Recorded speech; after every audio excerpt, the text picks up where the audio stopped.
There is a specific, haunting sound that almost every human being has heard, yet we rarely talk about it. It is the sound of absolute silence immediately after you have begged the universe for a sign. You know this moment.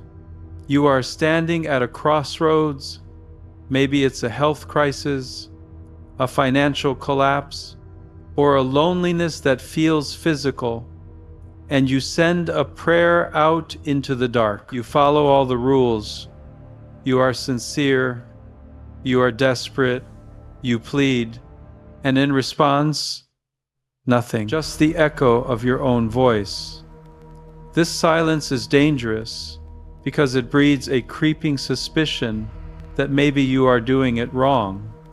Or worse, that there is no one on the other end of the line. But what if the silence isn't an absence of an answer, but a failure of transmission? What if you have been trying to send an email with the Wi-Fi turned off? There is a theory that miracles are not random accidents of luck.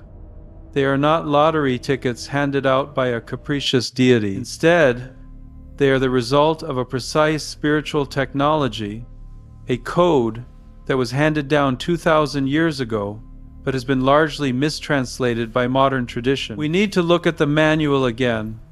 We need to look at the metaphysics of prayer, not as a religious ritual, but as a mechanism for bending reality. Because if you look closely at the ancient texts, specifically the words of Jesus of Nazareth, you realize he wasn't teaching people how to beg. He was teaching them how to align. Most of us operate on a vending machine model of prayer. We insert a coin of good behavior. We push the button of request, and we wait for the product to drop. When it doesn't, we assume the machine is broken.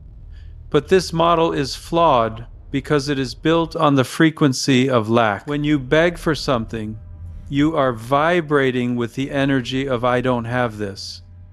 You are affirming the absence of the thing you desire. And because reality acts like a mirror, reflecting your internal state back to you, begging only creates more waiting. This is where we have to look at the source code. There is a verse, Mark 11:24, that acts as the master key to this entire system. But you have to read it like a lawyer.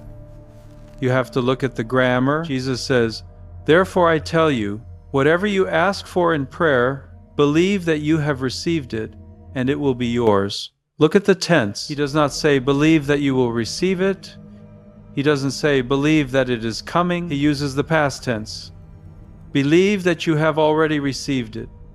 This is a radical disruption of linear time. It suggests that the only way to pull a desire from the invisible quantum field into your visible 3D reality is to interact with it as if it is already a done deal. This is the difference between hope and knowing. Hope waits. Knowing aligns. Jesus was essentially saying that creation is finished. Every version of your life, the one where you are sick and the one where you are healed, the one where you are broke and the one where you are abundant, they all exist simultaneously as possibilities. Your job isn't to create the solution. Your job is to tune your radio dial to the frequency where that solution is already playing. Let's look at a case study. The story of Lazarus. This is the ultimate impossible situation. The man is dead. He has been in a tomb for 4 days. The decomposition process has begun. The smell of death is in the air. The crowd is weeping, vibrating with grief and hopelessness. Then Jesus steps up to the tomb. If he was like us, he would have fallen to his knees and begged, "Please, God, if you can hear me, fix this." He doesn't do that. He looks up and says, "Father, I thank you that you have heard me." Pause there. The dead man hasn't moved yet. The miracle hasn't happened yet. But Jesus is giving thanks. He is utilizing the feeling of gratitude as a bridge. He is thanking the Father for the future event as if it has already occurred in the past. This is the secret. Gratitude is usually a reaction to something good happening. But in this code, gratitude is the cause of the good thing happening. It is the signature of the wish fulfilled. So, how do we stop begging and start aligning? We have to understand that the feeling is the fruit. The emotion you hold while you pray is the actual request you are sending out. If you are saying the words, "I am wealthy," but your stomach is tied in knots about rent, the universe hears the knot, not the words. You cannot fool the system. The source code requires coherence between your mind and your heart. There is a lot of talk today about the law of attraction, about manifesting, and while there are parallels, there is a distinct difference here. The modern interpretation often treats the universe like a cold, impersonal Xerox machine. But the code Jesus taught adds a layer of relationship. It replaces the anxiety of, "I hope I'm holding the right frequency," with the relational trust of, "My Father has this." It shifts the burden from your shoulders to a higher power. It's the difference between trying to swim upstream by yourself and turning your boat around to let the massive current of the river carry you. The river is the divine will, and contrary to what you might fear, the divine will is an obsessive desire for your good, your growth, and your joy. We need to run a simulation right now. I want you to strip away the theory and actually test the mechanics of this. I want you to think of that thing you have been begging for, the thing that keeps you up at night. Now, stop asking for it. Stop looking at the empty space where it should be. Instead, I want you to close the gap of time. In your mind, go to the moment after the prayer has been answered. If it's healing, feel the sensation of running without pain, the air filling your lungs. If it's financial freedom, feel the physical relaxation of your shoulders dropping because the bills are paid. If it's love, feel the warmth of a hand in yours.